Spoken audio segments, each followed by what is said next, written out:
여러분은 왜 예수님을 믿습니까? 저에게 목사님은 왜 예수님을 믿습니까? 라고 질문하신다면 저는 살려고 믿습니다 라고 대답을 하겠습니다. 좀 더 정확하게 잘 살려고 믿습니다 라고 대답을 하겠습니다. 잘 사는 것, 그것이 성경이 말씀하는 구원이 아니겠습니까? 오직 의인은 믿음으로 말미암아 살리라 라는 말씀을 좀 쉬운 말로 풀었으면 예수는 잘 살려고 믿는다 라는 그런 말이 될 거예요. 세상에서 가장 힘든 것이 사는 것입니다. 사는 것 자체가 힘든데 잘 사는 것은 더 말할 것이 없죠. 그래서 이 세상에서 제일 힘든 것은 아마도 잘 사는 것이 아닐까 싶습니다. 이 잘 사는 것의 반대말은 못 사는 거죠. 왜 사람들은 못 살까요? 무엇이 우리를 못 살게 할까요? 그 대답은 우리들이 습관적으로 하는 말 속에서 쉽게 찾아볼 수가 있습니다. 우리가 보통 뭐라고 얘기합니까? 힘들어 못 살겠다, 그렇게 말들 하지 않습니까? 그러니까 우리의 삶 속에는 힘든 일이 참 많습니다. 힘든 일들 때문에 우리는 못 살겠다, 그렇게 말들 하죠. 하지만 정말 우리를 못 살게 하는 것이 힘든 일일까요? 힘든 일이 없으면 우리는 잘 살 수 있을까요? 하나님은 그렇게 생각하지 않으십니다. 우리는 잘 살고 못 사는 것이 힘든 일에 달려있다, 이렇게 생각을 하는데 하나님은 잘 살고 못 사는 것이 믿음에 달려있다 말씀하시기 때문에 그렇습니다. 아무리 힘든 일이 많고 어려운 일이 많다 할지라도 믿음이 있으면 잘 살고, 아무리 힘든 일, 어려운 일이 없어도 믿음이 없으면 결국 못 살게 된다는 것입니다. 그 신뢰를 오늘 우리가 읽은 본문에서 읽을 수가 있습니다.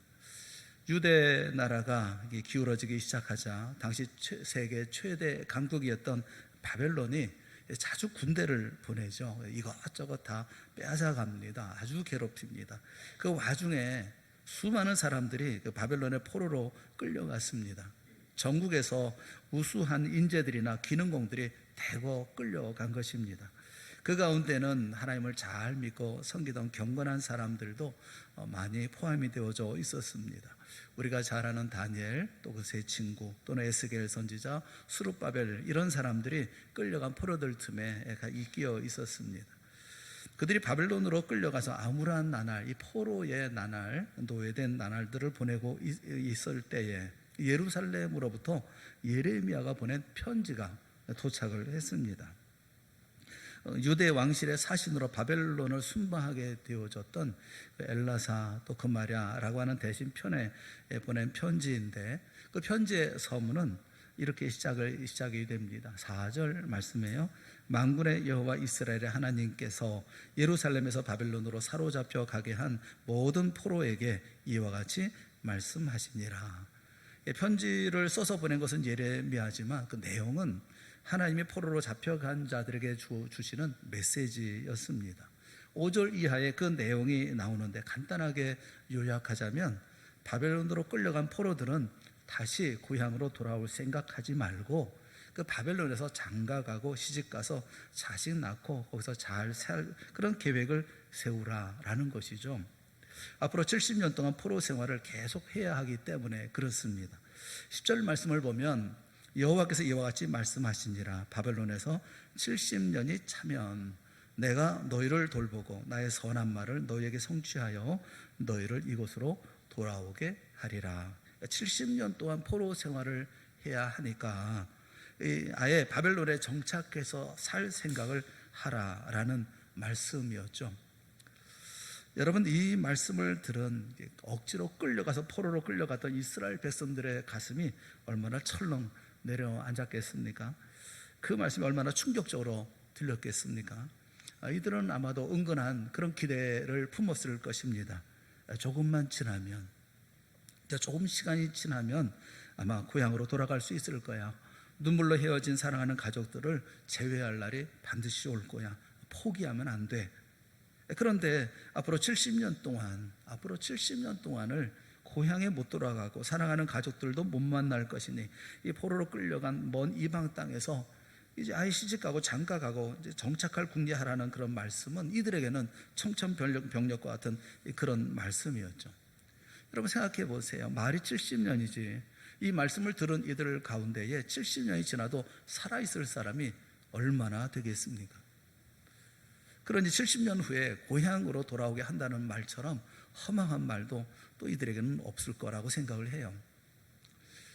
북쪽에서 사시다가 전쟁 통해 피난 오신 분들의 남쪽에서의 남한에서의 생활이 거의 70년이 정말 다 되어 갑니다.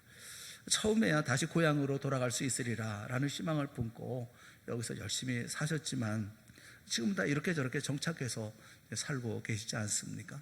이제 고향에 가고 싶어 하는 열망을 가지신 분들은 거의 반 다 돌아가셨습니다.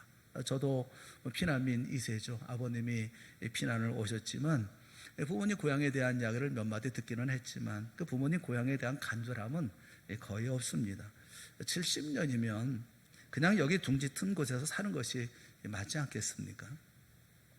특별히 하나님을 신실하게 믿었던 사람들은 이 말씀을 들으면서 얼마나 그 마음이 아팠겠어요. 하나님 어떻게 우리에게 이러실 수가 있습니까? 하나님을 섬기는 우리에게 어떻게 이렇게 대우하실 수가 있습니까? 하나님은 살아계시는 것입니까? 더 깊은 상처를 입게 되었을지도 모릅니다. 그럼에도 불구하고 하나님은 왜 굳이 이 말씀을 예레미야를 통해서 적게 하셔서 그들에게 들려주시는 것일까요? 그들이 잘못한 것에 대한 이런 죄값으로 그래서 바벨론 포로로 끌려간 이런 모든 일들에 대한 조롱하시는 것입니까? 그것은 아니죠. 이들을 사랑하시는 하나님이 절대로 그럴 일은 없습니다. 하나님이 이 말씀을 들려주신 이유는 바벨론에 끌려간 그들에게 희망을 주기 위해서 말씀하신 것이죠. 어떠한 상황에도 절대로 좌절하지 말고 또 그들을 일깨워서 그의 삶을 열심히 살아갈 수 있도록 하시기 위한 겁니다. 이들은 앞으로 수십 년 동안 민족의 죄를 짊어지고 노예 생활을 해야 하는 형극의 길에 들어선 사람들입니다. 이들에게 가장 절실한 것이 있다고 한다면, 필요한 것이 있다고 한다면 그것은 희망이죠. 희망은 이들에게 생명보다 더 소중한 것이었습니다. 희망이 있으면 삽니다. 희망이 있으면 모든 역경도 헤치고 결국은 살아낼 것입니다. 그런데 희망을 잃어버리면 이들은 참으로 어려울 것입니다. 자포자기하든지 좌절의 날들을 살게 되지 않겠습니까? 그래서 하나님은 이들에게 희망을 불어 넣어주시고자 이 말씀을 주셨던 거예요. 70년 후에는 반드시 돌아온다. 내가 돌아오게 하겠다라고 말씀하고 있어요.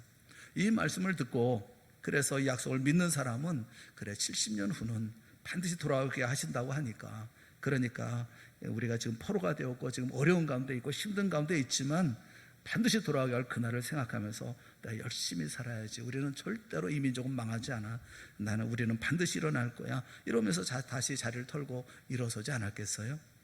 우리도 그러지 않습니까? 우리도 하나님의 말씀을 늘 힘들고 어려울 때는 생각합니다. 우리가 알거니와 하나님을 사랑하는 자 곧 그의 뜻대로 부르심을 입은 자들에게는 모든 것이 합력하여 선을 이루느니라. 말씀은 우리가 암송하죠.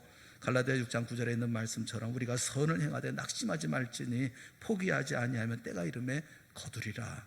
또 마태복음 28장 10절에 볼지어다 내가 세상 끝날까지 너희와 항상 함께 있으리라. 주의 약속의 말씀을 읊조리면서 우리가 다시 힘을 냅니다. 장래가 전혀 보장되지 않는 절망적인 형편에 빠진 사람, 또 중병에 걸린 사람, 가진 모든 것을 잃어버린 사람, 사랑하는 사람을 잃어버리고 살 소망조차 끊어진 사람, 코로나19로 사명 초과에 빠진 듯한 깊은 절망 속에 있는 사람, 이런 모든 사람에게 희망을 주려고 하는 주님의 말씀인 거죠. 이 하나님이 주시는 희망이라고 하는 것은 세상 사람들이 얘기하는 듣기 좋으라고 하는 말과는 같지 않습니다. 하나님이 주시는 희망은 세상의 낙관론과는 전혀 다른 거예요.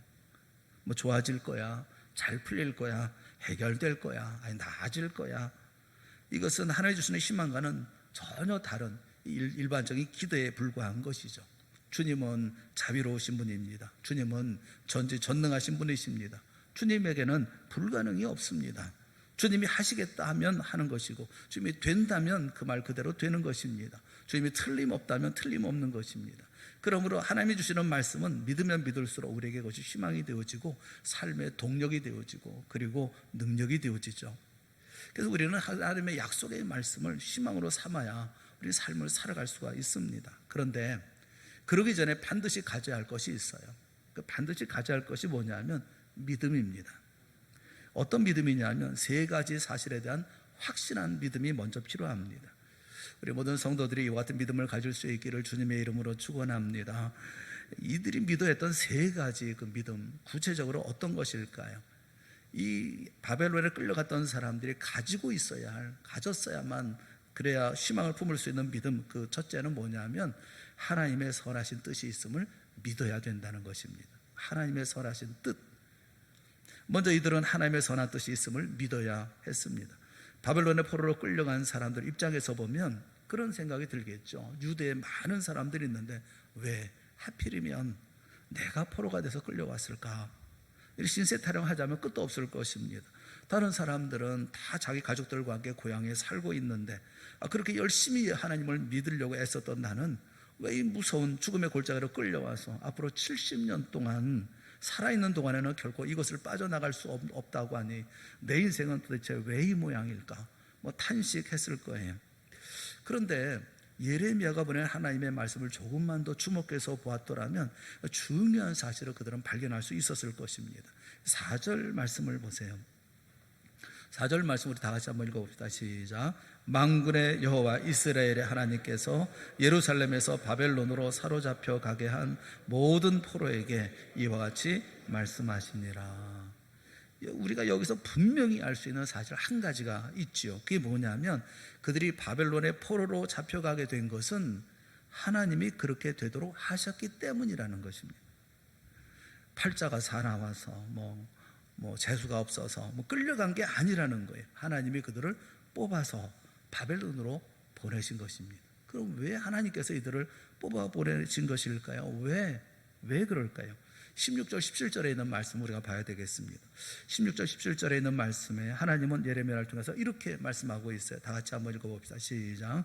다윗의 왕자에 앉은 왕과 이 성에 사는 모든 백성 곧 너희와 함께 포로되어 가지 아니한 너희 형제에게 여호와께서 이와 같이 말씀하셨느니라. 만군의 여호와께서 이와 같이 말씀하시되 보라, 내가 칼과 기근과 전염병을 그들에게 보내어 그들에게 상하여 먹을 수 없는 몹쓸 무화과 같게 하겠고. 참으로 숨이 턱 막히는 그런 말씀이 아닐 수가 없습니다. 칼을 피하면 기근이 찾아오고 풀뿌리를 먹고 간신히 기근에서 살아남으면 전염병이 들이닥친다는 것입니다. 이런 상황에 살아남을 수 있는 사람이 누가 있겠습니까? 그러니까 유다 땅에 남아있는 자들을 철저하게 진멸하시겠다고 하는 무서운 말씀이 아닐 수가 없어요. 18절에 있는 말씀을 계속해서 읽어보죠. 18절 말씀을 같이 봅시다. 내가 칼과 기근과 전염병으로 그들을 뒤따르게 하며 그들을 세계 여러 나라 가운데 흩어 학대를 당하게 할 것이며 그들을 쫓아낸 나라들 가운데에서 저주와 경악과 조소와 수모의 대상이 되게 하리라. 기가 막힌 말씀이잖아요. 하나님이 남겨진 백성을 가는 곳마다 쫓아다니시고 따라다니시면서 심판하시겠다는 것입니다. 그동안 하나님을 등지고 온갖 우상 숭배하는 것을 참고 참아오셨지만 이제 더 이상 내버려둘 수 없다 판단하시고 이제 심판의 때가 그들에게 심판하시는 것이죠. 종말의 때가 다가오는 거죠. 이제 불과 5-6년 안에 그 무서운 심판이 예루살렘과 유대에 임할 것이라고 말씀하고 있어요. 그러니까 지금이야 예루살렘과 유다가 태평스럽게 보이지만 하나님이 보실 때는 이미 불을 지폈다는 것입니다. 용광로와 다를 바가 없다는 거예요. 그런데 하나님은 그 가운데서 몇 사람을 뽑아서 바벨론의 포로로 잡혀가게 만드셨다는 것입니다. 마치 롯을 그 심판할 도성인 소돔과 고모라에서 끌어내신 것처럼 그들이 그 무서운 심판을 피하고 바벨론의 안전한 곳에 살아남을 수 있도록 그들을 미리 뽑아 보내주신 것이라는 것입니다.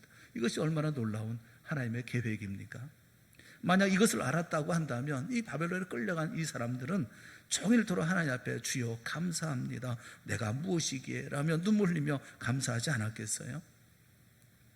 정말 하나님을 믿는 사람이라면 이것 하나만은 분명히 의심하지 말아야 합니다. 내가 포로로 잡혀온 곳에는 분명 하나님의 선하신 뜻이 있다. 70년을 여기서 살라고 하실 때도 분명 하나님의 선한 뜻이 있다. 내가 그것이 무엇인지 정확하게 잘 모르지만 하나님은 분명히 선하게 인도하실 것이다. 이런 믿음을 가지고 있어야 한다는 거죠. 이런 믿음을 가지고 있다면 11절에 말씀하고 있는 너희를 향한 나의 생각을 내가 아나니 평안이요 재앙이 아니니라, 너희에게 미래와 희망을 주는 것이니라 라고 말씀하시는 하나님의 확고한 말씀이 그들에게 희망이 되어지고 그들의 삶에 확신을 주었을 것이라고 생각을 해요. 코로나19로 모든 것이 정지된 듯이 반년이 훌쩍 넘어버렸습니다. 우리 가운데는 어떤 분들은 일상으로의 회복을 간절히 바라시는 분들이 계셔요. 옛날로 돌아가는, 코로나가 없는 그런 시대로 돌아가는, 그것을 말씀하시는 분들이 계셔요. 일상의 회복을 기도하시는 분도 계시더라고요. 그런데 여러분 한번 생각해 보세요. 과연 옛날로 돌아가는 일상으로의 회복이 하나님의 우리를 향하신 선한 뜻일까요? 10절 말씀을 보면 너를 이곳으로 돌아오게 하리라 이렇게 말씀하고 계시는데, 이 돌아온다라고 하는 수부라는 단어는 굉장히 중요한 단어입니다. 회복시킨다, 새롭게 한다, 그런 의미를 가지고 있는 단어예요. 이 단어가 중요해서 계속 성경은 계속 말씀해 수부라는 단어를 계속 사용합니다. 10절, 14절, 30장에도 3절, 18절, 31장에 23절, 32장에는 44절, 33장에는 7절, 26절 계속해서 거듭해서 사용합니다. 돌아온다, 이 수부라는 단어를 사용합니다. 이 돌아온다는 것이 뭐 좋았던 옛 시절로 돌아간다거나 옛 왕권 아래 이전의 정치와 경제제도로 그 제도를 회복한다는 이것을 뜻하는 말씀이 아니에요. 여기 돌아간다는 수부라는 이 단어는 하나님의 약속의 땅으로 돌아가는 것을 말하고 있습니다. 다시 정돈되고 다시 깨끗해지고 다시 질서가 잡혀져 있는, 사람들은 새로워지고 또 그리고 신실한 삶을 살게 되어지는 새 나라, 새 땅, 새 역사의 그 날을 얘기를 하고 있는 거예요.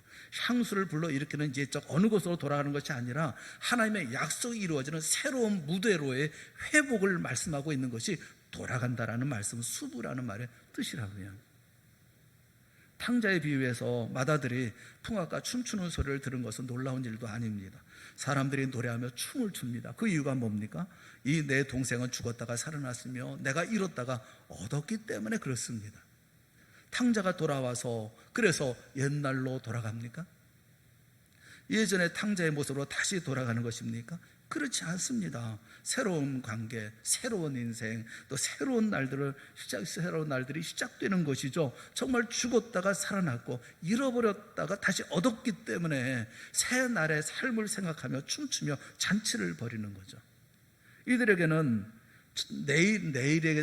그들에게 주어져 있는 내일이라고 하는 것은 전과는 전혀 다른 새로운 날들이 이루어지는 것을 우리에게 얘기해 주고 있는 것이잖아요. 그래서 잔치하고 그래서 춤추는 것이 아닙니까?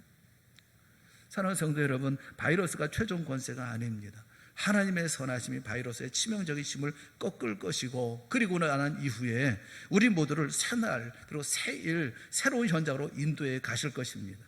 위협과 협박과 굴욕의 빌라도의 재판정에서도, 그리고 비참함과 고뇌와 피 흘리신 십자가 위에서도 포기하지 않으셨던 부활의 우리 주님이 인도하실 내일이기 때문에 그렇습니다. 회복시키시고 고쳐주시고 새 생명을 주시는 능력의 주님, 우리 주 예수 그리스도가 새로운 날로 우리를 인도하실 것이기 때문에 그렇습니다. 여기 하나님의 선한 뜻이 있죠. 여러분, 고통당한다고 우리 모두가 이것이 악하고 나쁜 것이겠습니까? 하나님의 자녀에게는 더더욱이나 그렇습니다. 이사야서 38장 17절에 보면 보옵소서 내게 큰 고통을 더하신 것은 내게 평안을 주려 하심이라 이렇게 고백합니다. 이사야는 고통 속에 평안을 주시려고 하는 하나님의 선한 뜻이 있음을 고백을 하고 있어요. 고통을 당할 때, 어려운 가운데 있을 때 우리 주님의 따뜻한 마음과 선한 뜻을 잃는 믿음을 갖는 우리 모두가 될 수 있기를 바랍니다. 하나님의 자녀에게는 모든 고통이 변장된 축복이라는 말이 있어요. 만약 우리가 당하는 고통 뒤에 하나님의 선한 뜻이 있다고 한다면 그것이 어떻게 탄식할 우리의 고생이 되겠습니까? 희망을 가질 수 있는 고생이 아니겠습니까? 바벨론 포로로 잡혀간 사람들이 하나님의 뜻이 선하다는 것을 믿었다면 그들의 앞에 있는 모든 것이 희망적인 상황으로 바뀔 수가 있겠죠. 오늘 우리도 하나님의 선한 뜻을 의심하지 않기를 바랍니다. 새로운 내일을 열어가실 주님의 놀라운 역사가 우리 앞에 있다는 사실을 믿기를 바랍니다. 오늘 우리가 경험하는 모든 고통이 희망으로 볼 수 있는 우리 모두가 되어질 수 있기를 그래서 주님의 이름으로 축원합니다. 우리에게 향하신 모든 일들 가운데 하나님의 선한 뜻이 있다는 사실을 믿는 것, 그럴 때 이 모든 일들 가운데 우리는 희망과 소망을 품을 수가 있는 것입니다. 두 번째, 우리가 믿음을 가져야 될 것은 우리의 고생이 후손의 복이 될 줄 믿으라는 것입니다. 우리가 고생하는 모든 것들이 후손의 복이 된다는 겁니다. 그들 자신이 고생함으로 말미암아 자손들이 복을 받을 수 있을 것이 복을 받을 것이라고 하는 사실을 믿어야 했다는 것입니다.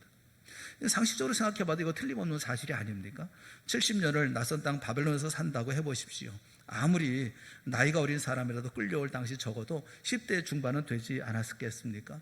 그러니까 70년 후면 나이 적은 사람도 적어도 85세 이상은 되지 않았겠습니까?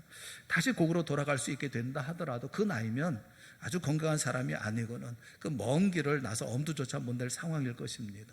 또 그 나이에 돌아간다 한들 가족들 가운데 몇 사람이나 남아 있겠습니까? 이미 세상을 떠난 사람들이 많을 거예요. 그러니까 이들은 바벨론의 포로로 잡혀온 사람들은 거기서 뼈를 묻어야 될 숙명을 지닌 사람들입니다. 그래서 내 인생 여기서 이렇게 끝나는구나 생각을 하면 절망할 수밖에 없는 것도 사실입니다. 하지만 하나님이 나에게 이와 같은 바벨론 포로 생활을 허락하신 것은 여기서 낳은 내 후손들에게 하나님께서 축복하시려고 하는 계획을 가지고 계시기 때문이라고 하는 믿음이 있다고 한다면 그들은 결코 고통 가운데 좌절하지 않을 것입니다. 우상을 섬긴 사람들이나 하나님을 섬긴 사람이나 똑같이 다 그 죄값에 대해서 연대 책임을 지고 하나님이 내리시는 심판을 받아야 되는 상황이었어요. 이들은 바벨론 포로 생활이라고 하는 그 십자가를 자기 스스로 벗어낼 수는 없었습니다. 이 희생은 불가피한 것이었습니다. 하지만 하나님은 그런 상황 속에서도 장차 메시아를 세상에 오게 하실 그 선민으로서의 유대 민족의 먼 장래를 바라보고 계셨습니다. 하나님 지금 바벨론에서 고통하며 값을 치르는 그들을 통해서 거룩한 후손들이 나오게 하시고 또 그들을 통해서 새로운 역사와 새로운 나라를 세우시고 하나님의 장엄한 비전을 그 땅에 펼치려고 하는 원대한 계획을 가지고 계셨어요. 그 부모들은 지금 고생하고 희생하지만 그 자녀들은 하나님의 손에 크게 들림을 받고 사용될 수 있는 그릇으로 준비될 것을 말씀해주고 있는 거예요. 우리는 코로나19로 많은 것을 놓치고 있습니다. 손자 손녀의 졸업식, 조카의 결혼식, 친척의 생일잔치, 온 교인이 모인 부활절 예배, 또 날마다 거리에서 사람들과 나누던 대화 모두가 사라졌습니다. 바이러스는 우리 모두에게 침묵을 강요합니다. 졸업식은 취소되고 결혼식은 연기가 되었습니다. 바이러스가 퍼져나가는 상황에서는 기뻐하고 축하하는 모임을 가질 여유가 없어요. 예루살렘에 재앙이 닥쳤을 때 예레미야도 똑같은 사례를 목격했습니다.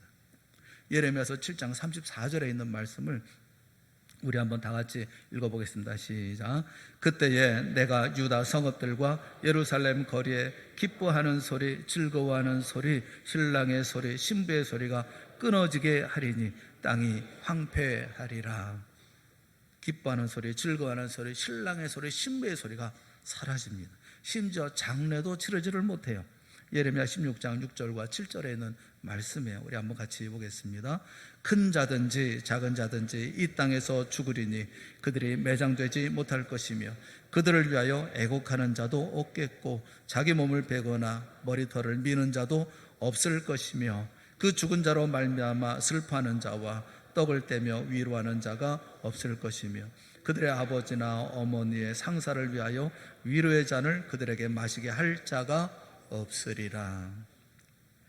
예루살렘의 신랑 신부도 그리고 결혼식도 기뻐하는 소리도 즐거워하는 소리도 뿐만 아니라 애곡하는 소리도 장례에 지낼 수 있는 사람도 없는 그런 상황이 되어진 거예요. 그런데 예레미야 33장 10절과 11절에 있는 말씀을 보겠습니다. 우리 다 같이 한번 보겠습니다. 시작. 여호와께서 이와 같이 말씀하시니라. 너희가 가리켜 말하기를 황폐하여 사람도 없고 짐승도 없다 하던 여기 곧 황폐하여 사람도 없고 주민도 없고 짐승도 없던 유다 성읍들과 예루살렘 거리에서 즐거워하는 소리, 기뻐하는 소리, 신랑의 소리, 신부의 소리와 및 만군의 여호와께 감사하라. 여호와는 선하시니 그 인자하심이 영원하다 하는 소리와 여호와의 성전에 감사제를 드리는 자들의 소리가 다시 들리리니. 아멘. 누가 누릴 기쁨입니까? 누가 누릴 행복입니까? 누가 누릴 평안입니까? 바로 포로된 자신들의 후손들입니다. 포로로 끌려간 백성들이 이 사실을 분명히 믿었더라면, 그들이 아무리 뼈를 깎는 고통에 그런 나날을 보낸다 하더라도, 심지어 죽고 싶을 정도의 고통을 당한다 하더라도 그들은 절대로 포기하지 않았을 것입니다. 저는 우리가 당하고 있는 이 여러 가지 어려운 상황도 마찬가지라고 생각을 합니다. 비록 우리가 어렵고 또 고생하고 있지만 여기 하나님의 선한 뜻이 있어 우리의 후손을 위한 예비된 내일이 있다고 한다면, 하나님을 진정으로 찬양하는 역사가, 그리고 성전에서 마음껏 감사 예배를 드리는 기쁨의 역사가, 신랑의 소리와 신부의 소리와 기뻐하는 즐거워하는 소리가 바로 우리 후손의 소리가 있게 될 것이라는 것을 우리가 안다면, 그리고 그렇게 하나님이 약속하시고 이루실 것이라고 하면, 오늘 우리가 이 고난을 감당하지 못할 이유가 어디에 있습니까? 오늘 우리가 잘 참아 견디고 믿음으로 살아내어서 우리 다음 세대에 하나님의 영광을 받으시고 온 세상에 우리 후손을 통해서 하나님의 이름을 높이 찬양할 수 있는 날이 오게 되어진다면, 오늘 우리가 이 어려움을 견뎌내지 못할 이유가 어디 있습니까? 내가 고통당함으로 자녀들이 복을 받을 수가 있고, 우리 당대가 값을 치름으로 다음 때에는 풍성한 열매를 거둘 수 있다는 믿음만 있다면, 우리는 얼마든지 내일의 희망으로 오늘을 살아갈 수가 있을 것입니다. 이스라엘 백성들에게 이 믿음만 있다면, 첫째는 하나님의 선한 뜻이 있다는 사실을 믿는 믿음이 있었다면, 또 두 번째는 자신들의 그 고생이 후손들에게 복이 되어지고 그 후손들이 마침내 아름답게 하나님의 역사를 이루어 나가는 그런 민족이 되어지고, 그 가운데 메시아가 태어나며 온 세상의 인류의 복된 역사가 이루어질 것이라는 사실을 그들이 알고 믿고 있었다고 한다면, 그들은 소망을 가지고 희망을 가지고 어려운 가운데 그것을 이겨나가지 않았겠습니까? 마지막 또 한 가지 믿음이 있습니다. 세 번째는 때를 따라 돕는 은혜의 주심을 믿으라는 것입니다. 그들은 하나님이 때를 따라 돕는 은혜를 틀림없이 주신다는 것을 믿어야 했습니다. 만사가 즐겁기만 한 사람에게 천년이 하루같이 느껴지게 마련이겠지만, 포로로 잡혀가서 새벽부터 중노동해야 하는 사람에게는 하루가 아니라 한 시간이 천년처럼 느껴질 것입니다. 그런데 하나님은 그들에게 앞으로 70년을 더 포로 생활을 해야 한다고 말씀하셨습니다. 얼마나 기절할 만한 말씀이 아니겠습니까? 그러면 하나님이 새벽부터 나아가서 꽃갱이를 들고 땅을 파야 하는 그런 처절한 처지에 그들을 마냥 내버려 두셨겠습니까? 하나님이 누구신가를 아는 사람이라고 한다면 절대로 그렇게 생각하지 않을 것입니다. 하나님은 자비로우신 분입니다. 사랑하는 자기 자녀가 그렇게 고통을 당하고 하루하루를 한순간 눈물로 보내고 있는 것을 보시고 마치 남의 일 보는 것처럼 생각하실 분이 절대로 아니십니다. 그렇기 때문에 바벨론에서 70년을 살도록 허락하시는 것이 하나님의 선한 뜻이라고 한다면, 그 70년 동안 시시때때로 그들을 도우실 은혜 역시도 준비하고 계셨다고 하는 것은 너무나 당연한 일이 아니겠습니까? 12절 13절이 바로 이 은혜를 말하고 있습니다. 12절과 13절에 있는 말씀을 한번 다 같이 말씀을 보겠습니다. 29장 12절 13절 같이 보겠습니다. 너희가 내게 부르짖으며 12절 13절 성경을 보세요. 12절 13절 성경 말씀을 펼쳐서 읽어보십시오. 다 같이 시작. 너희가 내게 부르짖으며 내게 와서 기도하면 내가 너희들의 기도를 들을 것이요 너희가 온 마음으로 나를 구하면 나를 찾을 것이요 나를 만나리라. 왜 하나님이 이 말씀을 주십니까? 이유는 간단합니다. 너희들 바벨론에서 앞으로 70년을 살아야 하는데, 그런데 하루하루가 뼈를 깎는 고통을 당할지도 몰라. 너희들이 눈물을 쏟으면서 펑펑 울 때도 있을 거야. 그러나 그럴 때면 언제든지 나를 부르라. 마음이 갈갈이 찢어지는 고통을 당할 때가 있을 거야. 그때마다 무릎을 꿇고 내 이름을 불러라. 내가 기꺼이 너와 함께 하겠어. 고향이 그리워 밤에 잠을 이루지 못할 때도 있을 거야. 그럴 때마다 나를 향하여 부르짖으라. 그러면 내가 너를 위로해 줄 거야. 너희들의 힘으로 감당할 수 없는 태산과 같은 장벽이 너희 앞을 가로막을 때도 있을 거야. 그럴 때마다 낙심하지 말고 나를 찾아와서 부르짖어라. 나의 문을 두드려라. 내가 너를 도와줄 거야. 당장 있어야 될 것이 없어 어찌할 줄 모를 때 너희들이 하늘을 향하여 손을 들고 내게 구하면 내가 너희를 위하여 모든 것을 공급해 주마. 이 약속이 12절 13절의 약속의 말씀이에요. 이 말씀 이렇게 바꿔서 이렇게 말씀할 수가 있을 거예요. 이 말씀을 듣는 모든 성도들이 내게 부르짖으면 내게 와서 기도하면 내가 이 말씀을 듣는 모든 성도들의 기도를 들을 것이요, 이 말씀을 듣는 모든 성도들이 온 마음으로 나를 구하면 나를 찾을 것이요 나를 만나리라. 바벨론에서 포로 생활을 하면서 하나님의 절대적인 위로가 필요한 사람들이기 때문에 기도의 문을 활짝 열어놓으면 그들에게 모든 것을 주시려고 준비하고 계시는 하나님이라는 것을 말씀해주고 있는 것입니다. 그러므로 포로들이 하나님이 우리를 위하여 때를 따라 돕는 은혜를 준비하고 계시니 우리가 어떤 상황을 만나서 절망할 필요가 없어, 이런 믿음만 가지고 있다고 한다면 그들은 포로 생활도 희망을 가지고 할 수가 있었을 것입니다. 우리 역시 마찬가지입니다. 우리는 하나님이 우리에게 잠시 동안 어려움을 허락하실 때면 그 고통의 터널을 통과하는 데 필요한 모든 것 또한 이미 다 준비하고 계시다는 사실을 믿어야만 하는 것입니다. 하나님 오늘 우리에게도 포로로 잡혀간 유대 백성들에게 주셨던 동일한 말씀을 들려주고 계시기 때문에 그렇습니다. 내게 부르짖으라, 기도해라, 걱정하지 말고 내 앞에 와서 기도해라, 무릎 꿇고 내 이름을 부르라, 내 문을 두드려라, 그러면 내가 다 들어주마. 때를 따라 돕는 은혜를 주님께서는 내게 주시겠다고 말씀해주고 있는 이 약속의 말씀을 믿는다면, 믿고 있다고 한다면, 그 믿음을 가지고 있다고 한다면 오늘 우리는 내일을 향해서 소망을 품지 않을 이유가 뭐가 있겠습니까? 보지도 못하고 듣지도 못하고 말하지도 못하는 헬렌 켈러가 그런 얘기를 했어요. 행복의 문 하나가 닫히면 다른 문 하나가 열립니다. 그러나 우리는 닫힌 행복의 문을 너무 오랫동안 바라보고 있기 때문에 지금 막 열린 다른 문을 보지 못합니다. 사랑하는 여러분, 우리가 기도하면 사방의 모든 문이 다 닫혀있다 하더라도 하나님은 지붕을 뚫어내서라도 문을 열어주시는 것입니다. 기도하는 사람은 닫힌 문만 놓고 고민하고 괴로워하지 않습니다. 하나님이 반드시 열어주시는 문이 있다는 사실을 알고 있기 때문에 그렇습니다. 사실 우리가 어떻게 우리의 처지를 포로로 끌려간 유대인들의 처지에 비교하게 했습니까? 그들과 비교한다는 것은 사실상 불가능한 일이 아닐까 싶어요. 하지만 우리 가운데는 어떻게 살아야 할지 막막한 그런 가장들도 있고 각박한 상황에 빠져있는 주부들도 있고 한숨과 탄식으로 하루를 보내는 이들도 있어요. 포로 잡혀가서 70년을 사는 사람과 비교할 수 없는 고생인 것은 사실이지만 그러나 우리가 당하는 어려움도 그리 만만하지는 않습니다. 우리 주님은 이때 우리 모두에게 그래서 희망을 주시기를 원하는 거예요. 우리 모두가 희망을 가지고 살기를 원하십니다. 그래서 본문 말씀 우리에게 주신 것 아니겠어요? 우리가 세 가지 사실만 확실하게 믿는다면 너에게 미래와 희망을 주는 하나님의 생각을 믿고 희망을 가질 수가 있을 것입니다. 세 가지 믿음. 어떤 믿음입니까? 첫째는 우리 고통 뒤에 숨어있는 하나님의 선한 뜻을 믿으라는 것입니다. 두 번째는 우리가 고생함으로 다음 세대가 복을 받는다는 사실을 믿으라는 것입니다. 셋째는 하나님이 때를 따라 돕는 은혜를 반드시 주신다는 사실을 믿으라는 것입니다. 우리가 이 믿음을 가지고 주님을 바라오면 어떤 상황, 어떤 자리에 처한다 할지라도 절망하지 않냐고 좌절하지 않냐고 오히려 희망을 가지고 매일매일 문을 나설 수 있을 줄로 믿습니다. 사랑하는 여러분, 우리에게 주어져 있는 모든 어려움이 있다 하더라도 이것은 좌절과 절망의 조건으로 우리에게 주신 것이 아닙니다. 이 가운데 주님을 바라보고 주님만 의지하고 그 가운데 우리의 믿음을 가지고 바벨론의 포로들처럼 다시 일어서는 우리 모두가 되어야 할 줄로 믿습니다.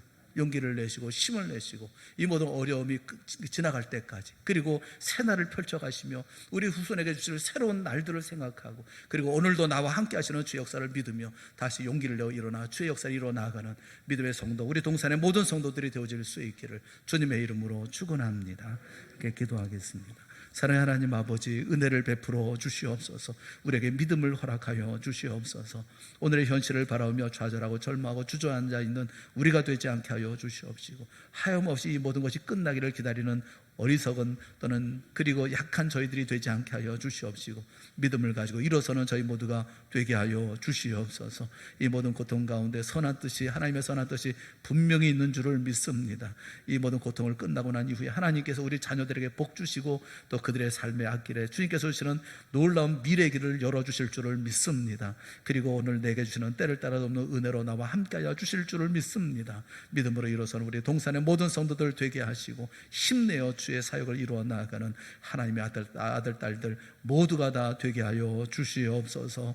예수님의 이름으로 간절히 기도드리옵나이다. 아멘.